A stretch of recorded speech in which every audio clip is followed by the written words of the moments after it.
Hello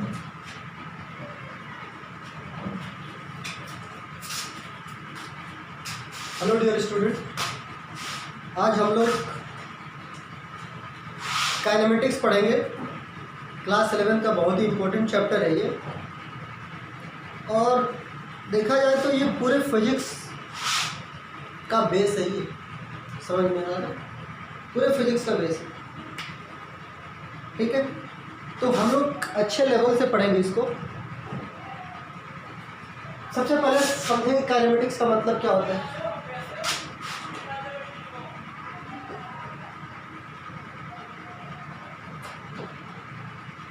ठीक है, kinematics में हम लोग क्या करते हैं कि मोशन का स्टडी करते हैं। ठीक है, अगर कोई बॉडी मूव कर रही है तो वो कोई ना कोई पाथ फॉलो कर रही होगी, तो उसी पाथ को हम लोग इसमें स्टडी करते हैं कि वो स्ट्रेट लाइन पाथ फॉलो कर रही है या फिर सर्कुलर पाथ फॉलो कर रही है या फिर पीरियोडिक मोशन कर रही है या फिर रोटेटरी मोशन कर रही है, कौन सा मोशन कर रही है। जितने टाइप का मोशन है ऑलमोस्ट सारे टाइप के मोशन इस काइनेमेटिक्स में हम लोग पढ़ते हैं। ठीक है, तो इसमें करते हैं study of motion.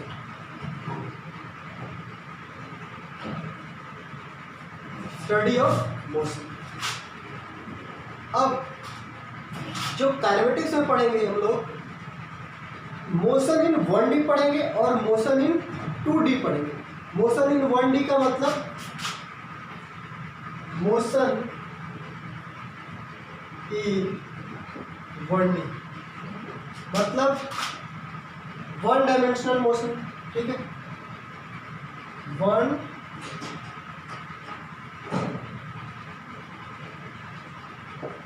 1 dimensional motion. और हम लोग दूसरा पढ़ेंगे मोशन इन 2D।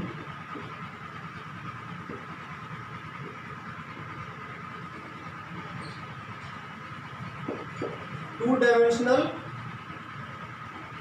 मोशन। ठीक है, मोशन इन 1D और motion in 2D। Motion in 1 dimensional motion और 2 डायमेंशनल मोशन। ठीक है, हम लोग थोड़ा सा डिस्कस करते हैं कि 1 डायमेंशनल मोशन क्या होता है और 2 डायमेंशनल मोशन क्या होता है। ठीक है, तो सबसे पहले आपको मैं ये चीज़ समझाता हूँ। आप लोग काफ़ी अच्छे से जानते होंगे कि हम लोग इसको एक्स एक्सिस बोलते हैं और इसको वाई एक्सिस बोलते हैं। ठीक है, वाई एक्सिस और ये एक्स एक्सिस। ठीक है, और ये जो पॉइंट होता है वो 0 0 होता है, मतलब एक्स में भी 0 और वाई में भी 0। ठीक है, तो अगर कोई ऐसा मोशन हो रहा है, कोई ऐसा मोशन हो रहा है जिसमें सिर्फ एक्स कोऑर्डिनेट चेंज हो रहा है और वाई कोऑर्डिनेट चेंज नहीं हो रहा है, यानी कि अगर कोई मोशन हो रहा है सिर्फ और सिर्फ कोई भी एक कोऑर्डिनेट चेंज हो रहा है, चाहे वो एक्स हो रहा है, चाहे वो वाई हो रहा है, चाहे वो जेड हो रहा है। ठीक है, कोई भी अगर एक्स कोऑर्डिनेट चेंज हो रहा है तो उस मोशन को हम लोग बोलते हैं 1 डायमेंशनल मोशन। ठीक है, इन यहाँ पे लिखो, इन 1 डायमेंशनल मोशन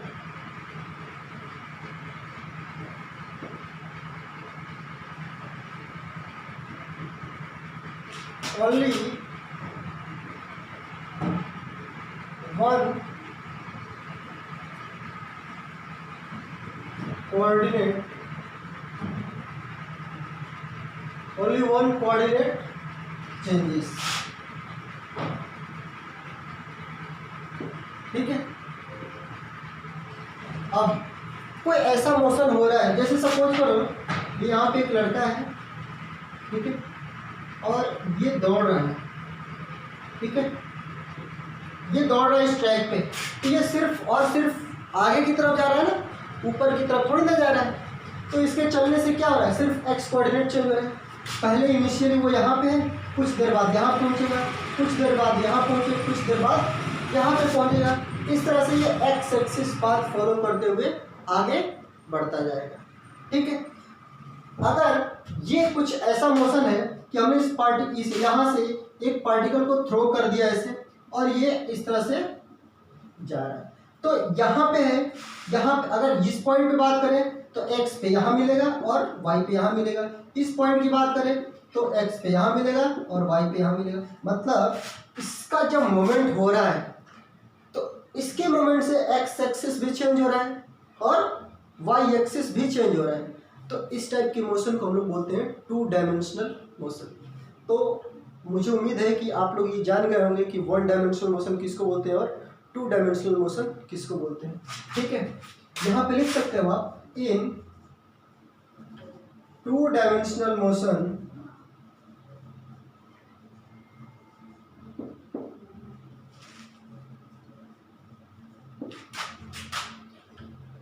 एनी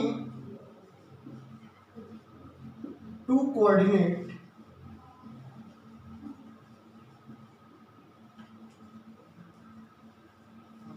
चेंजेस। ठीक है, कोई भी दो कोऑर्डिनेट चेंज हो सकता है, X Y, Y Z, X Z, any two coordinate अगर चेंज हो रही है तो इस टाइप की मोशन को हम लोग बोलते हैं टू डायमेंशनल मोशन। ठीक, अब हम लोग कुछ फंडामेंटल्स हैं काइनेमेटिक्स पढ़ने से पहले, वो मैं आपको एक्सप्लेन करूंगा वन बाय वन। तो आप लोग इसको एक बार नोट कर लो, फिर मैं आपको बताता हूँ।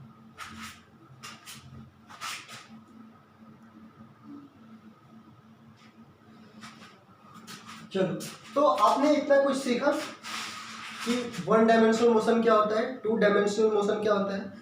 अभी आपको काफ़ी डिटेल्स में मिलेंगे इसके एग्जांपल्स। ये मैंने थोड़ा सा बताया आपको क्योंकि मैं बहुत जल्दी लिख दिया इसको, कि क्योंकि काइनेमेटिक्स को इंट्रोड्यूस करना था वहाँ पे, इसलिए मैंने इसको मेंशन करना था मेरे को। ठीक है, अब हम लोग कुछ फंडामेंटल्स पढ़ेंगे।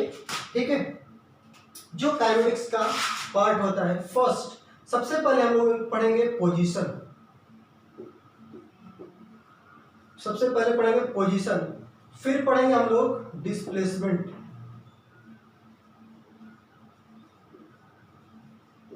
फिर पढ़ेंगे हम लोग डिस्टेंस, फिर average and instantaneous velocity. Fifth number पे पढ़ेंगे हम लोग एवरेज एंड इंस्टेंटेनियस स्पीड। मतलब वेलोसिटी भी पढ़ेंगे, ठीक है, स्पीड भी पढ़ेंगे। ठीक है, अलग से लिखने की कोई जरूरत नहीं है, आप लोग समझदार हो ही समझ जाओगे। 6, इसके बाद हम लोग पढ़ेंगे एक्सेलरेशन। ठीक है, इसके बाद इतना पढ़ने के बाद हम लोग पढ़ेंगे रिलेटिव वेलोसिटी, है ना। फिर रिलेटिव वेलोसिटी के बाद हम लोग टू डायमेंशनल मोशन पढ़ेंगे। ठीक है, अब एक वन बाय वन हम आपको एक्सप्लेन करते हैं, आप लोग ध्यान से देखना।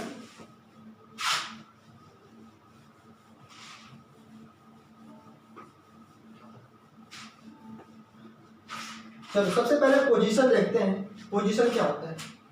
ठीक है, पोजीशन का मतलब होता है एड्रेस, है ना। मान लो किसी चीज़ का एड्रेस फाइंड करना है आपको, किसी चीज़ का एड्रेस जानना है। मान लो आपके घर का एड्रेस जानना है, तो आप दूसरे को अपना एड्रेस कैसे बताओगे। सबसे पहले तो आप अपना कॉलोनी नंबर बताओगे, कॉलोनी नंबर बताने के बाद क्या करोगे, जहाँ से रास्ता जाता है वो रास्ता बताओगे, इधर से लेफ्ट लेना, इधर से राइट लेना, फिर इतने नंबर फ्लैट में आप पहुँच सकते हो। तो आपका वो एड्रेस हो गया। लेकिन फिजिक्स में हम लोग उसी एड्रेस को पोजीशन के नाम से जानते हैं।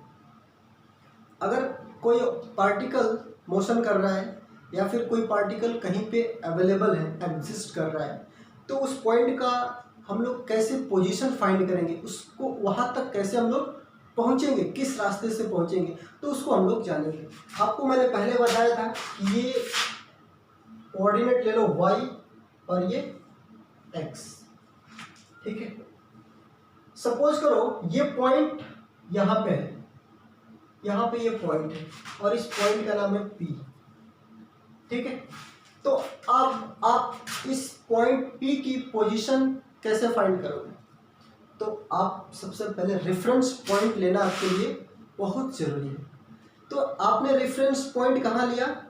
ओरिजिन पे। इसको आपने क्या माना कि ये हमारा रेफरेंस पॉइंट है। रेफरेंस पॉइंट का क्या मतलब होता है कि आप कोई भी मेजरमेंट करोगे, किसी टाइप का भी मेजरमेंट करोगे तो इस पॉइंट से ही मेजरमेंट करोगे। मतलब अगर आप इस पॉइंट तक पहुंचना चाहते हो तो आपको शुरुआत यहाँ से करनी पड़ेगी, इस ओरिजिन से। तो इस पॉइंट को अगर मान लो स्ट्रेट लाइन ऐसे मिलाते हो तो ये आपका पोजीशन हो जाता है। और ये जो लाइन आपने इस ओरिजिन से इस पॉइंट को ज्वाइन किया, इसको हम लोग बोलते हैं पोजीशन वेक्टर। क्या बोलते हैं? Position vector. इसको हम लोग लेट R1 से डिनोट कर देते हैं, ठीक है। अब ये R1 की वैल्यू क्या लिखोगे? O से P तक, तो इसको लिखोगे OP वेक्टर। समझ में आया? ठीक है। तो हम लोग लिखेंगे V introduce position as a position vector, ठीक है। हम लोग इसको पोजीशन वेक्टर की तरह ट्रीट करेंगे क्योंकि ये वेक्टर क्वांटिटी है।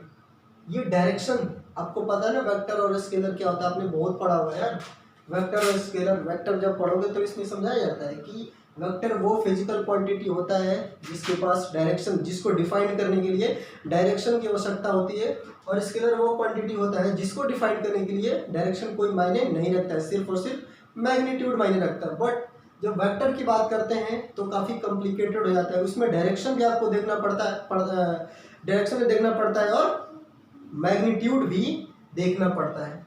तो अब ये डायरेक्शन मेंशन करें, डायरेक्शन क्या है? O2P है। डायरेक्शन क्या है इसमें? O2P है। और R1 क्या है? यहाँ से यहाँ तक की डिस्टेंस, ठीक है। R1 क्या है? यहाँ से यहाँ तक की डिस्टेंस, और डायरेक्शन क्या है? O2P। यहाँ पे आप लिखोगे R1 equal two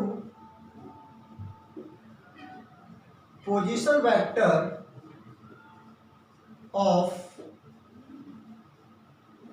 point P, ठीक है। अब ये पॉइंट कुछ टाइम बाद t इक्वल टू 0 पे यहाँ था, t इक्वल टू 0 पे। अब t इक्वल टू t पे ये पॉइंट यहाँ आ गया है, t इक्वल टू t पे ये पॉइंट यहाँ आ गया, तो आप इस पॉइंट को मिला दो। अब इस पॉइंट को मान लेते हैं कुछ और डिस्टेंस होगा R2, और इसका जो डायरेक्शन होगा O2, ये दूसरा पॉइंट को मान लो Q, तो O2Q होगा, ठीक है। तो हम लोग क्या लिखेंगे? R2 equal to position vector of point Q। यहां पे लिखो फ्रॉम ओरिजिन, और यहां पे भी लिख सकते हो आप फ्रॉम ओरिजिन, ठीक है। ये इक्वल टू किसके हो जाएगा? OP वेक्टर के भी इक्वल टू हो जाएगा, और ये किसके इक्वल हो जाएगा? OQ वेक्टर के इक्वल हो जाएगा। समझ में आ रहा है? तो इस तरह से हम लोग इसको डिफाइन करते हैं पोजीशन को, ठीक है। आप इसकी सहायता से पोजीशन जान सकते हैं। मैं और आपको एक्सप्लेन करता हूँ इसको, ठीक है।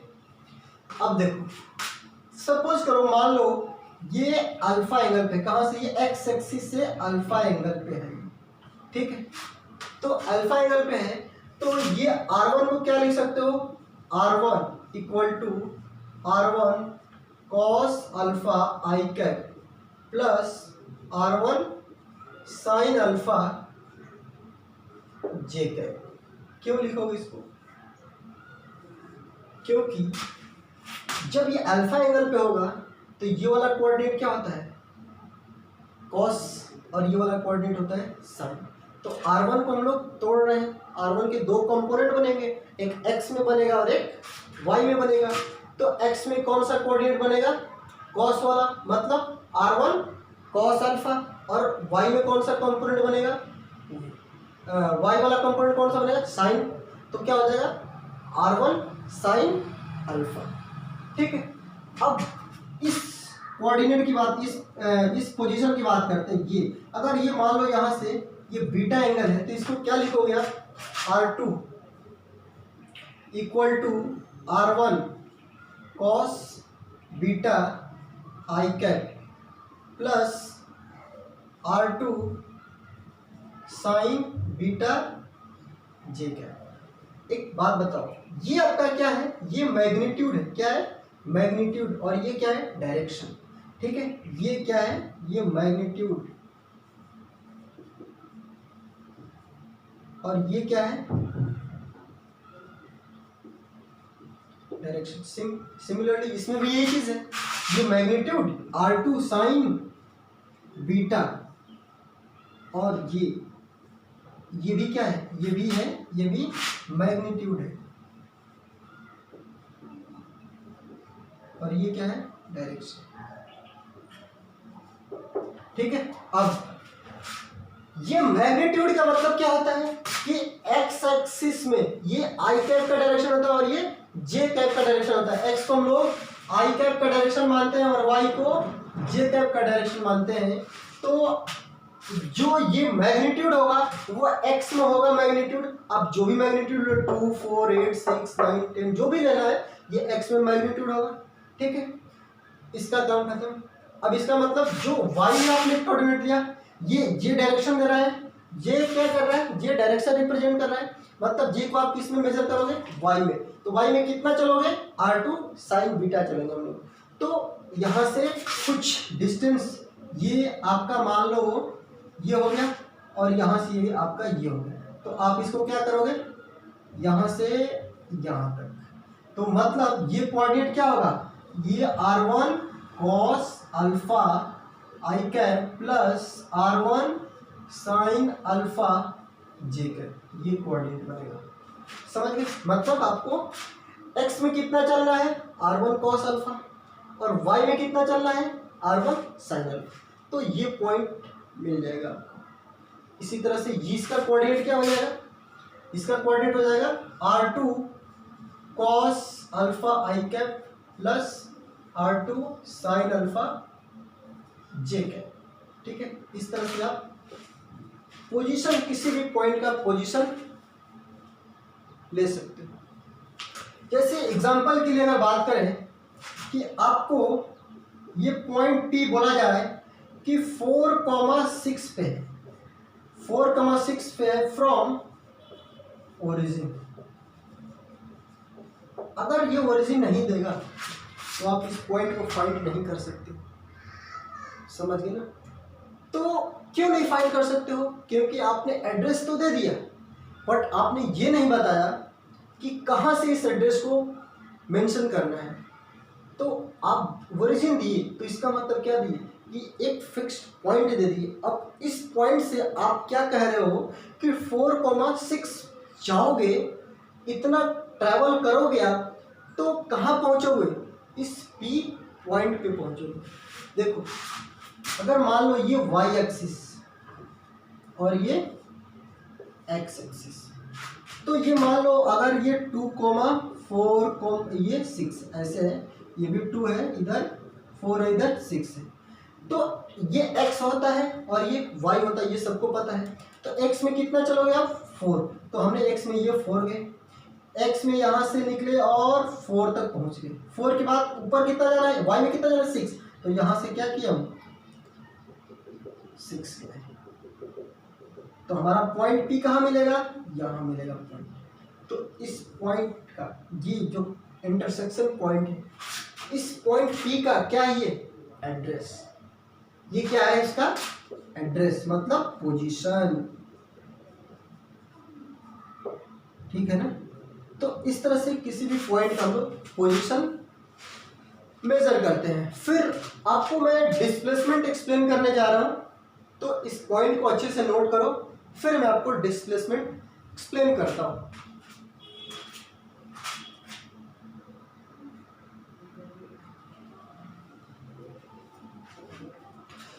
तो हम लोग अब डिस्प्लेसमेंट को एक्सप्लेन करेंगे। Displacement,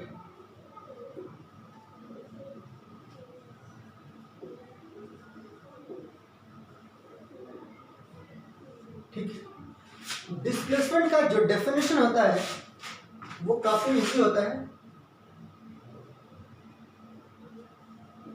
change of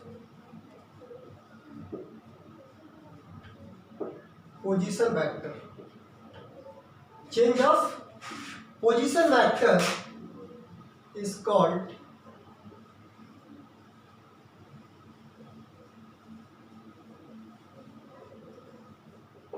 displacement। Position vector में चेंज, ये जो चेंज वर्ड है ना, चेंज, ये काफी मायने रखता है, ठीक है। चेंज का मतलब होता है फाइनल माइनस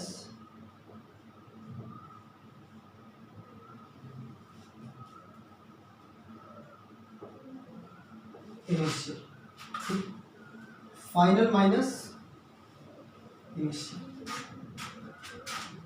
अब जो डिस्प्लेसमेंट है वो चेंज ऑफ पोजीशन वेक्टर है। क्या है? Change of position vector. तो हमने इससे जो हम लोग पोजीशन फाइंड कर रहे थे उसमें हम लोग क्या बनाए थे, ये चीज़ बनाया था हमने।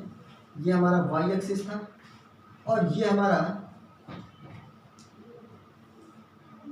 ये एक्स एक्सिस था, ठीक है, और ये वाई एक्सिस था। एक पॉइंट हमारा यहाँ था और एक पॉइंट हमारा यहाँ पे था। ये क्यू पॉइंट था और ये पी पॉइंट था। तो हमने क्या किया था, इसका जो पोजीशन वेक्टर था वो था R1 या फिर OP वेक्टर, R1 वेक्टर या OP वेक्टर, और इसका पोजीशन वेक्टर क्या था, R2 और OQ वेक्टर, ठीक है। तो चेंज ऑफ पोजीशन वेक्टर, तो हमारा जो डिस्प्लेसमेंट होगा क्या होगा, change of position vector, change of position vector. अगर हम पोजीशन वेक्टर के चेंज को बोलेंगे तो क्या बोलेंगे, पोजीशन वेक्टर ऑफ OQ, या लिखो position vector of OQ minus position vector of OP। Position vector of OQ minus position vector of OP। क्यों? क्योंकि ये OQ ही तो हमारा फाइनल पोजीशन वेक्टर है, ये फाइनल पोजीशन वेक्टर है। इनिशियली कहाँ पॉइंट था, ये P पॉइंट पे था। अब कुछ देर बाद ये पॉइंट कहाँ आया है, ये पॉइंट Q पे आया है। तो Q इसका क्या है, फाइनल पोजीशन वेक्टर, और पॉइंट P क्या है, पोजीशन वेक्टर नहीं, ये पोजीशन है, और ये P क्या है, इसका पोजीशन है ना।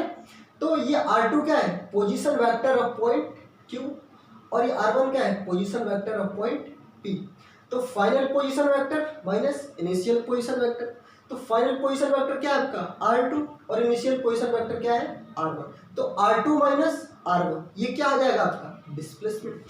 तो डिस्प्लेसमेंट हम लोग किससे डिनोट करते हैं, D से, और ये डिस्प्लेसमेंट पता ही आपको वेक्टर क्वांटिटी होता है। तो डिस्प्लेसमेंट क्या हो जाएगा, R2 माइनस R1 और R2 पता ही आपको, position vector of point Q minus position vector of point P।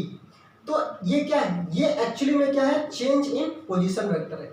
अब आप किसी भी क्वांटिटी, चाहे वेलोसिटी हो, चाहे एक्सेलरेशन हो, चाहे पोजीशन हो, आप किसी चीज़ को चेंज लिखते हो तो क्या लिखते हो, अगर वेलोसिटी का लिख रहे हो तो change final velocity minus initial velocity, acceleration का लिखोगे initial acceleration minus final acceleration, है ना। या पोजीशन के लिखोगे तो final position minus initial position, ठीक है। तो इस तरह से हम लोग डिस्प्लेसमेंट को डिफाइन करते हैं। अब थोड़ा और समझते हैं कि डिस्प्लेसमेंट को हम लोग इस तरह से भी लिख सकते हैं, D equal to P Q लिख सकते हैं ना। एक्चुअली में क्या है, ये चेंज यही तो है, फाइनल माइनस इनिशियल, तो फाइनल ये क्यू माइनस ये क्या है, एक्चुअली यही तो डिस्प्लेसमेंट है, यही डिस्प्लेसमेंट है ना, फाइनल माइनस इनिशियल, तो फाइनल यहाँ पे था और इनिशियल यहाँ पे था। तो एक्चुअली में डिस्प्लेसमेंट को हम लोग final position vector minus initial position vector, यानी कि final position minus initial position, तो फाइनल पोजीशन क्या है, क्यू है, और इनिशियल पोजीशन क्या है, पी है। तो ये पॉइंट, ये जो डिस्टेंस होगा वो क्या हो जाएगा, वही तो डिस्प्लेसमेंट होगा। अब हम इसको प्रूफ करेंगे कैसे होगा। तो पी क्यू इक्वल टू क्या लिख सकते हैं हम लोग, O Q vector minus O P vector, यहाँ पे साफ लिख लो, डी इक्वल टू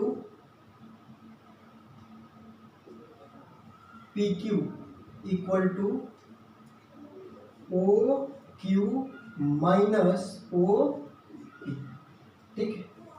तो इस तरह से हम लोग इसको लिख सकते हैं, ठीक है।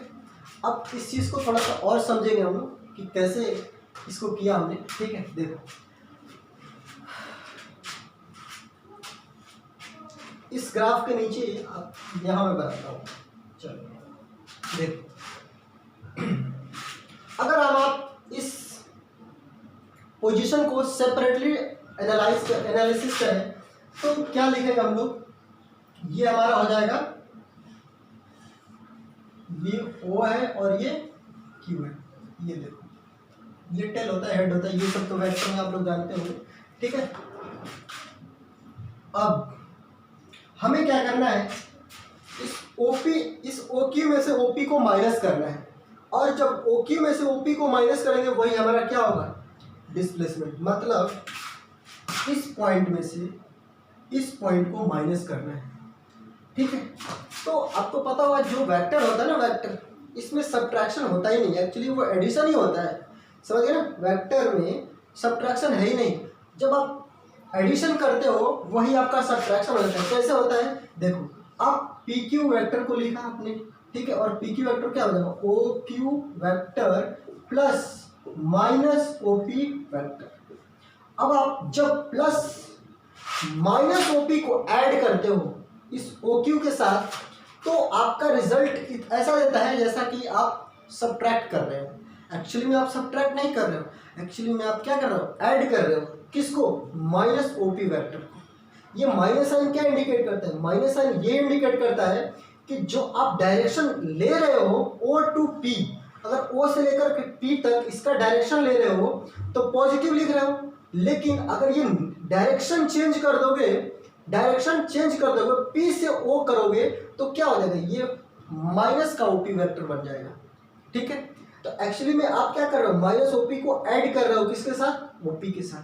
तो आप क्या काम करो, ये रूल तो आपने पढ़ा होगा, पैरेलल शिफ्टिंग, है ना। पैरेलल शिफ्टिंग क्या करते हैं, एक पैरेलल बनाते हैं सेम एंगल पे, है ना। ये देखो, ये दोनों लाइन, दोनों का लेंथ इक्वल होगा और दोनों का एक्स एक्सिस से एंगल भी इक्वल होगा, समझ गए। तब ये क्या जाएगा, पैरेलल, और हमेशा ये दोनों के बीच का जो डिस्टेंस है वो इक्वल रहेगा, तो हम इसको पैरेलल मानेंगे, ठीक है। आप इसको क्या करो कि इस, अगर ओपी वेक्टर ये है तो माइनस ओपी वेक्टर क्या होगा, डायरेक्शन चेंज कर दो, इसी को चेंज कर दो डायरेक्शन। तो इसमें कैसे एडजस्ट करोगे, इस एक्स एक्सिस से इसी एंगल के साथ एडजस्ट कर दोगे, ये इस तरह से, इस तरह से, ये हो जाएगा हमारा P और ये हो जाएगा हमारा O, ठीक है। ये देखो O से Q और O से P जाना था, तो हम कहाँ आ गए, P से O, डायरेक्शन चेंज कर दिया हमने। तो डायरेक्शन चेंज कर दिया तो क्या हो गया कि ये माइनस OP हो गया, ठीक है। अब इसको क्या लिखोगे, OQ, और इसको लिखोगे माइनस OP, ठीक है। अब ये जो पॉइंट होगा, ये जो पॉइंट होगा, जो P से लेकर के Q तक, ये जो पॉइंट होगा, ये पॉइंट देगा आपका डिस्प्लेसमेंट, ठीक है। यही पॉइंट आपका डिस्प्लेसमेंट होता है। तो एक्चुअली में जो ये पॉइंट है, ये दोनों ये आइडेंटिकल होते हैं, ये दोनों जो है वो क्या है, आइडेंटिकल है, ठीक है। ये क्या है, आइडेंटिकल है। जो डिस्प्लेसमेंट होता है, डिस्प्लेसमेंट वो डिपेंड करता है फाइनल और इनिशियल पोजीशन पे। Displacement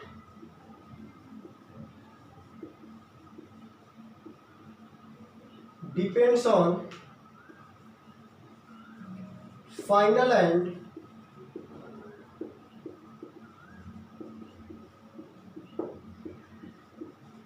initial position. ठीक है, ये पाथ लेंथ पे डिपेंड नहीं करता है। ये नहीं करेगा कि यहाँ से कितना डिस्टेंस है, यहाँ से कितना डिस्टेंस, इससे इसको कोई मतलब नहीं है। इसको मतलब है कहाँ पे ये फाइनल पोजीशन है इसका फाइनल कहाँ पे है और इसका इनिशियल कहाँ पे। तो फाइनल यहाँ पे, इनिशियल यहाँ पे। इस पॉइंट के जब आप मिलाओगे तो ये डिस्प्लेसमेंट हो जाएगा। एक्चुअली में ये क्या होगा, ये होगा O Q plus minus O P. ठीक है, ये होगा। ठीक है, तो हम लोग क्या लिखेंगे यहाँ पे, पी क्यू वेक्टर लिखेंगे, ओ क्यू वेक्टर वो Q plus minus O P. ठीक है, तो यही फिजिक्स में रूल भी है। इसको हम लोग ऐसे सजा के और अच्छे से लिख सकते हो। ठीक है, equal to O Q vector minus O P vector.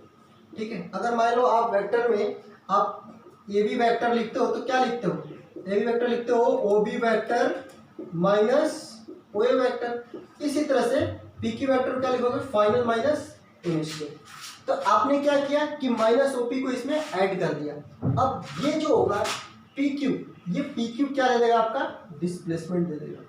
ठीक है, डिस्प्लेसमेंट क्या अगर बात करें तो डिस्प्लेसमेंट क्या है कि वेक्टर क्वांटिटी होता है, vector quantity and its unit is metre. ठीक है, ये ऐसा यूनिट मीटर में होता है, वैसे सेंटीमीटर में, किलोमीटर में सब मेजर करते हैं। ठीक है, लेकिन जो ऐसा यूनिट होता है वो मीटर होता है।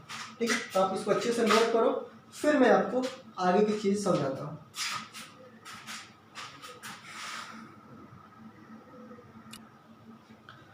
हम लोग नेक्स्ट वीडियो में पढ़ेंगे डिस्टेंस और भी सारे जो फिजिकल क्वांटिटीज है, वेलोसिटी है, एवरेज वेलोसिटी है, इंस्टेंटेनियस वेलोसिटी है, स्पीड है, एवरेज स्पीड, इंस्टेंटेनियस स्पीड। ठीक है, एक्सेलरेशन, ये कब, कैसे और कैसे हम लोग इसको फाइंड करते हैं, क्यों मेजर करते हैं। ठीक है, इसके मेजर करने से बेनिफिट क्या होता है। ठीक है, और हम लोग इसको कैसे अप्लाई करते हैं, सारे डिटेल्स हम लोग पढ़ेंगे नेक्स्ट क्लास में। ठीक है।